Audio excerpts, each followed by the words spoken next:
Hola, buenas, ¿qué tal? ¿Cómo estamos? Bienvenidos un día más a mi canal.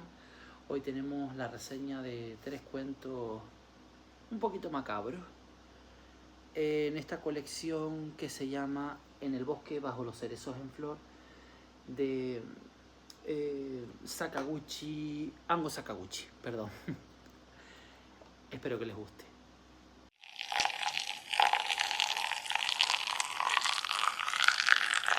Bueno, En el bosque bajo los cerezos en flor o Sakura no Mori no Mankai no Shita fue escrito, fue escrito en 1947. Tras la Segunda Guerra Mundial y durante el periodo de desilusión y vacío espiritual. Sakaguchi fue una de las voces principales del movimiento Buraiha, que se diría en español algo así como escuela decadente. Este movimiento, digamos que rechazaba los ideales de pureza, sacrificio y disciplina exaltados en la guerra. Y digamos que esta obra, basada en un cuento folclórico japonés, mezcla tradición y modernidad con un tono macabro y bastante nihilista, mostrando la brutalidad oculta bajo la belleza. En este primer cuento, un bandido de montaña vive atemorizando a todos los viajeros y un día se encuentra con una mujer bellísima a la que secuestra. Ella lo domina con su belleza y le impone caprichos cada vez más crueles, como por ejemplo desvivir a gente sin sentido hasta obligarlo a cargar con los restos. Este bandido, antes salvaje pero libre, queda reducido a un esclavo de los deseos de esta señora. El clima llega bajo los cerezos en flor, los sakura, cuya belleza es sublime y se revela bastante monstruosa. La mujer se transforma en una figura bastante inhumana, como símbolo del vacío y la locura. Y digamos que el relato termina con el bandido sometido a la crueldad absoluta de esta mujer y es incapaz de liberarse de esa atracción fatal. Léetelo para saber el final. Como curiosidad les puedo decir que está considerado uno de los cuentos más representativos de Sakaguchi por su mezcla de folclore, horror y existencialismo. El cerezo en flor es símbolo tradicional de belleza y fugacidad en Japón porque la flor del cerezo no dura mucho, se pudre con facilidad, se marchita con facilidad. Y aquí parece como sinónimo de desvivir y de corrupción. Y a menudo se interpreta como una metáfora de la atracción destructiva del deseo humano. Adaptaciones en el cine tenemos la de Masahiro Shinoda en 1975, que la dejaré por aquí.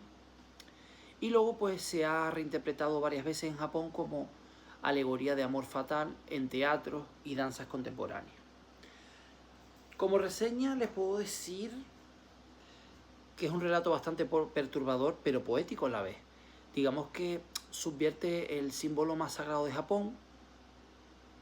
Y bueno, pues Sakaguchi transforma los cerezos en flor, que es algo hermoso. Y todo el mundo espera ir a Japón cuando están en flor. Lo que pasa es carísimo, pues ya estuve mirando. Y digamos que el autor transforma los cerezos, que es algo tan bonito, en algo cruel y de locura, creando como una atmósfera que es tanto como un cuento de hadas oscuro como una parábola existencial. Y su fuerza está en el contraste entre la belleza, el horror, mostrando la fragilidad del ser humano ante la atracción del deseo. Como segundo cuento tenemos La princesa Yonaga y Mimio. Yonaga Hime Tomimio. Fue un cuento que se escribió en 1945. Se publicó en 1945, que fue el mismo año de la derrota japonesa. Es una fábula bastante grotesca que critica bastante las falsas ilusiones del amor ideal y de alguna manera ridiculiza la solemnidad de los cuentos de hadas. Refleja el desencanto del autor con los valores tradicionales y la tendencia de la sociedad japonesa a disfrazar la crudeza de la realidad bajo fantasías. ¿De qué va este cuento? Pues bueno, la historia nos presenta a Yonaga Hime, que es una princesa hermosa y cruel, y Mimio, que es un hombre de aspecto ridículo porque tiene unas orejas enormes. Contra toda lógica, Mimio se obsesiona con esta princesa y pese a ser humillado por ella, persiste en su devoción. La narración desmonta progresivamente el ideal romántico y Yonaga, la princesa, no es una princesa angelical, sino algo cruel, caprichoso y grotesco, que le pide que haga una estatua de Buda, y él la hace. Cegado por la obsesión, pero la hace. Y bastante horrible. El final es irónico porque la relación, en vez de culminar en redención o tragedia épica, queda como un retrato ridículo del amor irracional. Como curiosidad, yo les puedo decir que es una parodia de los monogatari clásicos y del ideal femenino cortesano. Mimio es visto como un alter ego de los hombres comunes que están arrastrados por un deseo imposible. Algunos críticos lo leen como una sátira de la sumisión ciega del pueblo japonés a ideales destructivos como ocurrió con la guerra. Es una obra corrosiva pero lúcida, y bajo el disfraz del cuento grotesco, Sakaguchi digamos que destroza la ilusión del amor idealizado. La princesa Yonaga y Mimio no son héroes, sino caricaturas de la obsesión y el poder. Con humor negro y crudeza, digamos que Sakaguchi revela que el amor despojado de idealización puede ser pura locura y bastante humillación. El tercer y último cuento es El gran consejero Murasaki, o Murasaki Shikibu Taifu, y fue publicado en 1946, poco después de la rendición japonesa, donde Sakaguchi recupera la figura de Murasaki Shikibu, que es la autora de Genji Monogatari, pero la reinterpreta como un enfoque irreverente y realista. Se escribe la tendencia del Buraiha, que es destruir las imágenes idealizadas de la cultura japonesa y mostrar la vida en su crudeza más pura. El cuento retrata a Murasaki Shikibu no como la dama cortesana, refinada y pura que la tradición consagró, sino como una mujer humana frágil y contradictoria. La narración pues alterna episodios biográficos con reflexiones sobre el acto de escribir. Murasaki aparece llena de dudas, atrapada entre la exigencia de crear una obra sublime y sus propias limitaciones. El texto desmitifica el proceso creativo. Genji Monogatari no surge de una inspiración divina, sino de una escritora real, sometida a inseguridades, pasiones y contradicciones.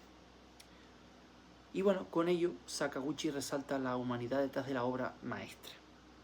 ¿Por qué? Porque cuestiona la idealización cultural de los clásicos.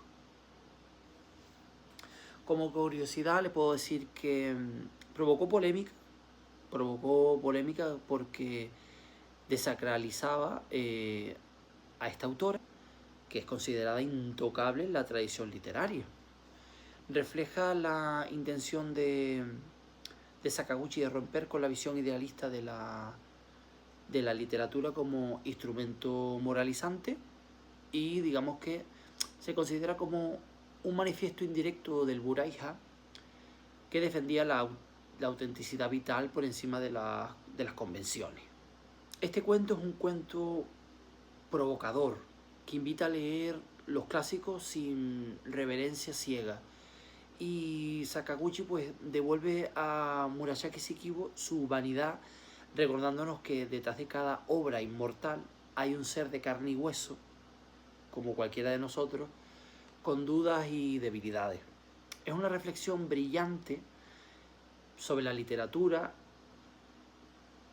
la creación y la imposibilidad de idealizar al genio. Muchas gracias por ver este vídeo. Suscríbete si quieres seguir viendo reseñas así de estar por casa. Dale un like si te ha gustado. Coméntame tus impresiones y nos vemos en el siguiente vídeo.